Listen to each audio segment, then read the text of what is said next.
Mungu anaangalia kilichobaki. Roho Mtakatifu akuhudumie kwenye mafundisho haya na mfundisho akafanyike msaada kwako katika jina la Yesu. Amen. Tunaposoma kwenye Luka 21 kuanzia mstari wa 1 mpaka wa 4, maandiko yanazungumzia kwa habari ya Yesu, jinsi ambavyo aliangalia matajiri wanavyotoa, lakini pia akamwona mjane mmoja maskini akitoa sendi mbili.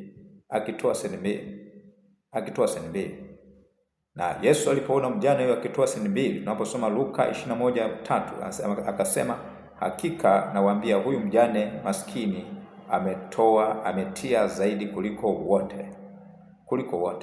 Kwa walikuwepo matajiri ambao walitoa fedha zao, walitoa sadaka zao, lakini alikuwepo mjane mmoja maskini ambaye alitoa sendi mbili. Na hii ni wazi kwamba yule mjane hakutoa, wale matajiri walitoa fedha ambazo zinaonekana nyingi kwa jinsi ya kibinadamu, kwa sababu ametoa angalau ni tofauti na watu wengine. Kwa Yesu alipoangalia akasema kwamba huyu mjane aliyetoa sendi mbili ametoa zaidi ya wengine wote. Anasema huyu mjane, akasema hakika nawaambia huyu mjane maskini ametia zaidi kuliko wote, maana hao wote walitia sadakani katika mali iliyozidi, bali huyu katika umaskini wake ametia vyote alivyokuwa navyo. Kwa Mungu haangalii sana unatoa kiasi gani. Inawezekana ukilinganisha na watu wengine unaonekana kwamba umetoa nyingi. Kwa umetoa elfu hamsini na wengine wametoa labda 1,000 au 2,200 au wengine 500. Kwa pamoja na kuwa umetoa kiasi kikubwa kwa kulinganisha na wengine, lakini Mungu angalia kiasi ulichotoa. Mungu anaangalia kiasi ulichobaki nacho. Huyu mjane maskini alitoa sendi mbili, na ndizo alizokuwa nazo. Na ndio anasema kwamba huyu katika umaskini wake ametia vyote alivyokuwa navyo. Ni sendi mbili tu hiyo alikuwa nayo. Na inawezekana angesema kwamba mimi siwezi kutoa, sasa nikitoa nitabakia na nini? Lakini matajiri walitoa katika mali iliyozidi. Mtu ambaye alitakiwa labda atoe 100,000, yeye akatoa 10,000, lakini akaonekana kwamba ametoa hela nyingi kwa sababu wengine wote labda wametoa 500. Lakini Mungu anaangalia kiasi kilichobaki. Na ndio maana akasema huyu mjane maskini ametoa zaidi ya wengine wote. Inawezekana kwa jinsi ya kibinadamu ukajiona na wewe umetoa sana, kwa sababu umetoa zaidi ya wengine. Lakini kwa vipimo vya Mungu haangalie kiasi ulichotoa. Mungu anaangalia kiasi kilichobaki. Na huwezi kuona baraka za Mungu endapo kutoa kwako hakufanani na kiwango ulicho nacho. Mungu anachoangalia ni kiasi gani kimebaki. Huyu mjane ambaye alikuwa na sendi mbili, Yesu alimsifia, Yesu alimuelezea kwamba huyu ametoa kuliko wengine wote. Kwa vipimo vya kibinadamu huyu ndio alitoa hela ndogo, lakini kwa vipimo vya kimungu huyu mjane maskini alitoa zaidi ya watu ambao ni mamilionea. Alitoa zaidi ya watu ambao ni mabilionea. Alitoa zaidi. Pamoja na kwa inawezekana wale matajiri walitoka pale walikuwa wanasema kwamba sisi tumetoa kiasi kikubwa. Wakatoka pale wanajivuna kwa sababu ya kiwango walichokitoa, ambacho kinaonekana kwa vipimo vya kibinadamu kwamba ni kikubwa kuliko wengine. Lakini kwa kipimo cha kimungu, yule mama mjane ambaye ni maskini aliyetoa sendi mbili, kwa vipimo vya kimungu alitoa kuliko mamilionea waliotoa 100,000, waliotoa 50,000, waliotoa 1,000,000. Alitoa zaidi yao kwa sababu yeye alitoa vyote alivyokuwa navyo. Hiyo sendi mbili ndio aliyekuwa nayo, akaamua kuitoa. Lakini hawa wengine walitia sadakani katika mali iliyozidi, mali iliyozidi. Kwa Mungu haangalii, na ndio maana kiasi ulicho nacho hutakiwi kukidharau. Hajalishi unacho kiasi gani.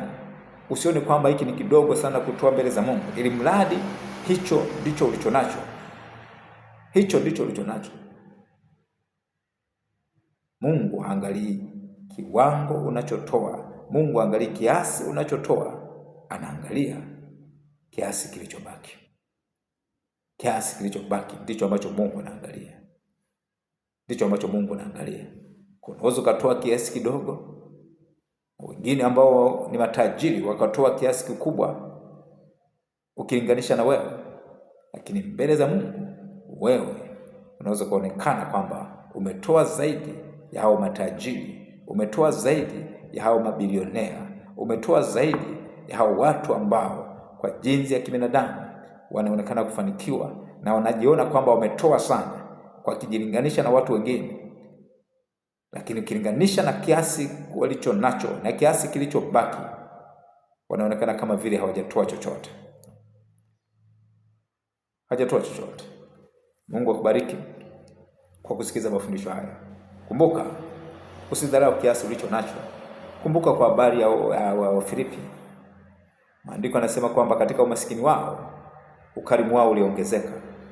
Usidharau kiasi ulicho nacho. Ikiwa ni hicho tu ulicho nacho, Mungu angalia kiasi unachokitoa. Mungu anaangalia kiasi kilichobaki. Mungu anaangalia wakati mwingine hata moyo wako unatoa kwa motive gani? Ni kitu gani ambacho kinakusukuma kutoa? Kitu gani ambacho kinakusukuma kutoa? Kwa hajalishi unatoa kiasi kidogo kiasi gani, maadamu hicho ndicho ulicho nacho, Mungu atakubariki, Mungu atakuinua. Na atasema kama ambavyo tulivyosoma kwamba huyu ametia sadakani kuliko kiasi, kuliko wengine wote, kuliko wengine wote. Maana yeye ametoa katika kile ambacho ametoa vyote alivyokuwa navyo. Vyote alivyokuwa navyo. Kwa usijidanganye na kiasi ambacho unatoa. Mungu anaangalia kiasi kinachobaki. Mungu anaangalia kiasi kinachobaki. Kwa toa kwa kadri ya uwezo wako. Toa kwa kadri ambavyo Mungu amekubariki. Usitoe ukijilinganisha na watu wengine. Toa kwa kadri ya ulivyo navyo. Toa kwa kadri ya jinsi ambavyo Mungu amekuinua, jinsi ambavyo Mungu amekubariki. Na wakati mwingine kanisani inaweza katokea kwamba kuna changizo na wewe unataka kutoa sawa sawa na watu wengine. Inawezekana hicho ambacho kanisa linatamani kununua inawezekana wewe peke yako ungeweza kununua. Au wakati mwingine watu wamejitahidi, kila mmoja amejitahidi, huyu ametoa kiasi kadhaa, ametoa kiasi kadhaa, kimebaki kiasi kadhaa. Una uwezo wa kumalizia, lakini bado na wewe unataka kutoa kama watu wengine. Neema tunatofautiana, na vile vile hata utoaji unatakiwa kutofautiana. Usitoe kwa kujilinganisha kwamba ukitoa kiasi kubwa kuliko fulani unajiona kwamba umetoa sana. Mungu anaangalia kiasi kilichobaki. Mungu anaangalia kiasi kilichobaki. Mungu akubariki sana kwa kusikiza mafundisho haya. Kusikiza mafundisho haya. Kumbuka, Mungu haangalii kiasi ulichotoa, anaangalia kiasi kilichobaki. Kiasi kilichobaki. Na Mungu akupe neema kutoa kwa kadri ya jinsi alivyokubariki. Mungu akupe neema ya kuwa tayari kutoa kwa kadri ambavyo Mungu amekufanikisha, na wala usijilinganishe na watu wengine ukajiona kwamba unatoa sana wakati ulitakiwa kutoa zaidi. Mungu nakubariki, na Roho Mtakatifu akuongoze katika utoaji wa sadaka zako, katika utoaji wa misaada yako. Mungu nakubariki na kuongoze katika jina la Yesu. Amen. Kumbuka kuendelea kupata mafundisho yote ambayo ninaposti kwenye channel yangu ya YouTube, basi usisahau kusubscribe. Lakini pia unaweza kuwashirikisha marafiki zako unaowapenda, unaweza comment, unaweza like. Mungu nakubariki katika jina la Yesu.